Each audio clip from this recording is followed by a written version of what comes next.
Aham. Bom, em 2017 eu fiz um seminário bíblico, né? Seminário bíblico Palavra da Vida. Fiquei um ano estudando lá. E é um regime interno, né? A gente fui morar lá, passei um ano e a minha irmã Lívia também chegou a fazer no ano passado.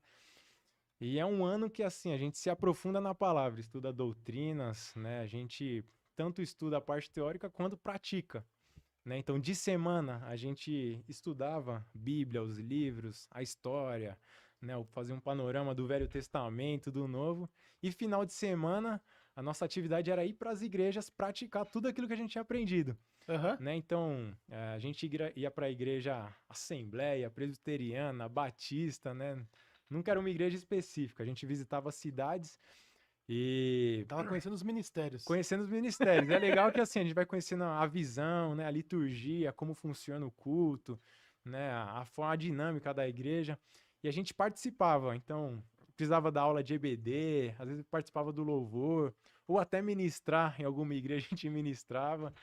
E dessa forma a gente vai conhecer novas pessoas, né, visões, né? Então foi um ano assim que eu digo até que foi o melhor ano da minha vida, né? Pelas experiências, pelas pessoas que eu conheci, amigos que eu tenho até hoje. E é até engraçado, porque esse seminário bíblico, Palavra da Vida, vai gente do mundo inteiro. Então, só Aham. para você ter uma ideia, Douglas, a gente dividiu o quarto, né? E no primeiro semestre eu dividi o quarto com um cara da Bahia, né? O Elinei, cara resenha pra caramba, sempre fazia piada. Tinha um cara de Roraima, Ô, louco, né? meu. E um cara da Alemanha. Então, Nossa! assim, você vê cada um de um. E eu de Guarulhos, né? Obviamente. Mas era engraçado que o alemão, um cara mais friozão, assim, e o baiano fazendo piada. Tinha até um. Que da Na hora, hora meu. de. Lá tinha muitas regras. Então, E o seminário era onde? em Atibaia. Atibaia. É, Atibaia. Era até engraçado porque, assim, lá tinham regras pra tudo, né? Horário de acordar, horário de dormir, atividades, né? A gente tinha que limpar o lugar onde a gente estudava, Vocês mesmos cozinha, limpavam? sim, a gente Eita, fazia pega. tudo isso. Montava equipes, né? E cada equipe ficava responsável num dia por fazer uma limpeza, e fora que tinha as tarefas, né, cotidianas de arrumar o quarto, a cama, porque sempre inspecionavam, né? Mas foi um ano muito legal. Mas o que era engraçado é alguns conflitos assim culturais, né? Porque Tinha lá tinha, conflito. pô, tinha italiano, tinha Tinha italiano japonês, também? tinha gente do mundo inteiro, americano, né? Foi até engraçado um episódio. Uma vez eu tava pra Mas, conhecer mas eles falavam tudo português? a maioria sim, tinha uns que tava aprendendo, né, que vinha de fora, né? Tinha um italiano que aprendeu português lá e a gente ajudava, E mas como é que assim, fazia? Quem falava em outra língua com eles? Quando o cara não mas conseguia falar. a maioria do pessoal falava inglês lá, né? Então, até esses italiano, alemão, falava tudo inglês, daí a gente desenrolava lá e era tranquilo. Engraçado, meu. Mas até um episódio engraçado foi uma vez que pra conhecer a galera, eu tentava no almoço, na gente sentar com pessoas diferentes, né? Pra ir me Certo. enturmando. E uma vez eu até sentei com um japonês, um amigo meu, eu tava comendo e no final dei espetei a carne assim, sobrou uma carne lá no prato que eu já tava de barriga cheia, espetei a carne assim com o garfo e fiquei na minha, né? Daí o japonês já me olhou meio assim, né? Meio com aquela cara, eu desconfiado. Eu falei, meu, tá tudo bem? E ele até falou, meu, é porque lá no Japão, quando a gente pega os gravetinhos e enfia, é uma ameaça e tudo. Eu falei, pelo amor de Deus, mano. Tá doido, não é Tava isso ameaçando não. o Até cara. tirei eu tirei o garfo lá da carne. Mas era legal, assim, a gente aprendeu muito, né? A nível de amizade, fiz muitos amigos, né? Pô, tem uma galera mais próxima, sempre tem uns amigos mais próximos.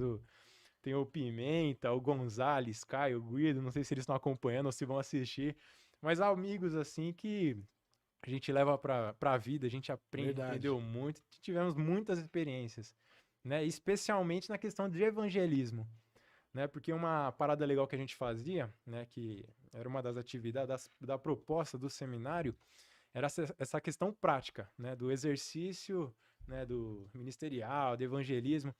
Então a gente montava equipes, né? E passava uma Kombi, né? Tinha várias Kombis. Aí cada Kombi enchia com uma equipe, deles largavam a gente lá no centro de Atibaia, perto da rodoviária, e falavam, agora vocês vão evangelizar, né? E a Aham. gente, eles deixavam lá e falavam, ó, daqui a pouco, daqui 2, 3 horas a gente volta e busca vocês. Então largava a gente lá, mas era muito divertido porque tinha uma dinâmica, né, do evangelismo. A gente fazia o evangelismo criativo, né? Não sei se você já ouviu, Já ou ouvi, se já. né? Então a gente usava um quadro cênico, né, para falar do evangelho, do plano da salvação. E o que era interessante nesse quadro cênico, a gente levava, de fato, uma telona, né, tinta, e daí a gente começava a chamar as pessoas, né? A gente, meu, cola aqui, a gente vai contar uma história, presta atenção, você vai gostar da história. E as pessoas iam chegando, virando aquele tumulto lá no Aham. centrinho, né, perto da rodoviária. Daí a gente falava, ó, presta atenção, porque essa história é importante, fala da minha vida e fala da sua. Quando a gente falava pra pessoa, essa é a sua história, a galera já ficava meio, ô, esse Como é que cara você me sabe da história? conhece, tá tirando e tal. Daí a gente começava a falar contava a história, né? Toda a história tem um personagem e o personagem era o homem, né? E a gente começava a falar um pouco da vida, né? O homem, ele busca alegria, né? O homem começa a buscar paz, o homem busca amor. E às vezes tenta buscar amor em lugares errados, né? E acaba se decepcionando. Busca paz, encontra a guerra, né? Enfim, a gente ia traçando alguns contrastes da vida, né? E, enfim, a gente busca alegria, encontra a tristeza. E a gente ia traçando alguns, né, esses opostos, a gente tenta sempre preencher o nosso vazio, o vazio do coração. E de fato a gente sabe que só existe uma pessoa, né? Um Deus que pode Verdade. preencher o nosso vazio. E a gente contava essa história, né, desse personagem que buscava preencher o vazio do coração.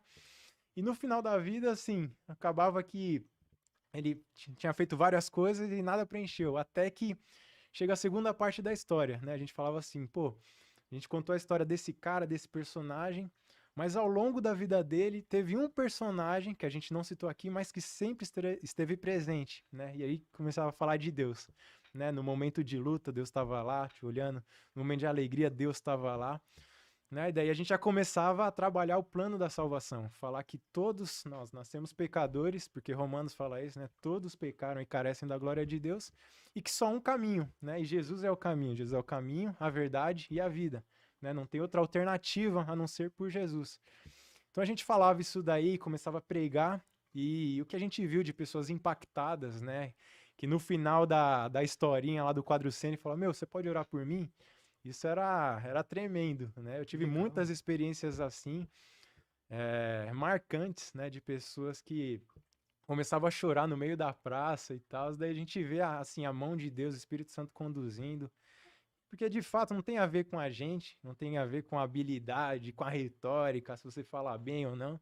Mas tem a ver com a mão de Deus, né? Com o Espírito Santo, porque ele quem nos Verdade. convence, né? Do pecado, da justiça e do juízo. Então a nossa missão, apesar das nossas falhas limitadas, a gente falava da salvação e falou, ó, Deus não veio aqui para condenar, ele veio para libertar. Ele se apresenta como redentor, né, o redentor da humanidade, né? E então independente de como você viveu até hoje, dos seus pecados, não me interessa, né? E diante de Deus, né, se você chegar com o coração sincero, arrependido, ele vai te perdoar. Né? Então a gente fazia o apelo e muitas pessoas no final levantavam a mão e falavam, meu, eu Nossa, quero você tem esse Deus. apelo.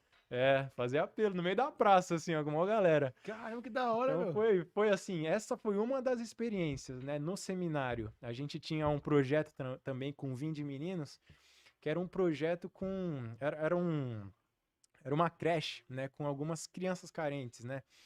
Então a gente tinha o trabalho de adotar uma criança, Certo. né? Por um ano. Da gente, acho que uma vez por semana, ia lá pra essa, como que eu disse? Creche, né? Cresce, cresce. E a gente começava a evangelizar, contar algumas histórias. A gente preparava umas aulas assim E pra falar. acreditava vocês entrar? Não, deixar porque fazia parte do seminário, né? Da, Ah, da tá. palavra da vida, né? Ah, tá. Então, era vinculado, né? Ah, tá. Então, a Entendi. É gente porque... tinha essa parceria. Ah, tá, Né? certo. Mas o que teve de criança também, que a gente, né, pô, trocava ideia, falava de Jesus. Isso foi pra mim muito marcante, né? Verdade, Então, imagino. a gente vê claramente o amor de Deus, né? A bondade, a graça de Deus através das crianças e um desejo tão puro, né? Tão sincero de querer conhecer a Deus e era até engraçado algumas perguntas. Tio, mas isso? Como funciona isso, aquilo? Mas foi muito legal, né? Então foi um ano assim marcante, né? A E- gente Mas vocês andavam pela cidade também de Atibaia ou ficava só no centro toda vez? a gente tinha vários pontos assim que a gente andava. Cada grupo em um lugar. Cada grupo em um lugar. Nossa, que legal. A comissão ia deixando, né, alguns pontos específicos, né, e falava, ó, daqui a pouco a gente volta. E a gente que tinha que se virar, né? Então, Até para trabalhar essa questão da timidez, né, da vergonha, porque pensa, você chegar lá no rodoviária, né, um monte de gente indo, vindo, É assim, isso você fala, mesmo. meu, como que eu vou começar? Como que eu vou abordar a galera? Né, então, Eu sou tímido pra essas pô, coisas, eu assim. também sou, a galera acha que não, mas tá aqui, mano, eu sou tímido É, pra caramba. eu também, eu sou meio tímido nessas coisas, meu. Aham, Pra evangelizar, assim, eu tenho um pouco de dificuldade, às vezes, de aham. chegar e abordar a pessoa na rua. Puts, aham. É um desafio pra É, gente, é um desafio, não é fácil não. baita desafio você abordar uma pessoa assim. É, Cara aí, meu, falar com para você. isso. Verdade, verdade. Aham. E vocês chegaram a sair da Atibaia ou só em Atibaia mesmo? Então, no final de semana a gente fazia o que a gente chama de ministério, de visitar as igrejas. E nessas igrejas não era só em Atibaia, né? A gente chegou a ir várias cidades, né? Aqui em São Paulo mesmo, E eles que né? levam. E eles que levavam tudo. A gente entrava no ônibus, eles levavam. Então foi bem marcante. Mas teve uma viagem missionária também que foi muito legal, né? Que foi uma viagem para Vale de Jequitinhonha, né? Uma das cidades mais pobres do Brasil. Tá lá no norte de Minas. E a gente foi para lá, né, para evangelizar, para levar a palavra de Deus. E o que me marcou, né, foi ver aquela galera sedenta por Jesus, né? De fato, isso foi o que mais marcou. A gente chegou lá, não sei quantas horas de ônibus, mas foi mais de um dia assim no ônibus É, indo direto. imaginei, porque de Atibaia até a ponta de Ponta Minas, de né? Minas, No norte é longe, hein? Daí a gente chegou lá, viu as suazinhas tudo de terra, assim, aquelas terras rachadas, né, batida. É, e o ônibus parou. Aquelas casas tudo de barro também, sabe? Muito simples o Sei. lugar. E eles falaram, ó, pega esse estradinho, vocês vão andando, né? E vão batendo nas portas, né? Nas casas, né? Daí a gente começava aí em equipes, né? E era até interessante, porque algumas pessoas, né? Alguns moradores de lá já olhavam a gente chegando e de longe, a gente nem batia na porta, assim, lá no... Batia a palma, né? A gente nem fazia isso, eles já chamavam, "Ô, vocês são da igreja, vocês são de Deus, vocês podem fazer uma oração?" Eu E tava era interessante, esperando, já olha. tava esperando, assim, né? E gente, assim, muito, muito simples, né? E a gente chegava lá, eu lembro de um caso específico de uma mulher que naquela semana tinha perdido, acho que uma sobrinha ou a filha, alguma coisa assim, mas tinha perdido uma pessoa naquela semana, um parente, né? E a gente entrou na casa dela, ela falou, olha, eu não tenho muita coisa, mas eu gostaria de servir vocês. Como que é, né? A gente, não, fica à vontade, não precisa, né? Tá tranquilo. Ela, não, mas eu quero servir.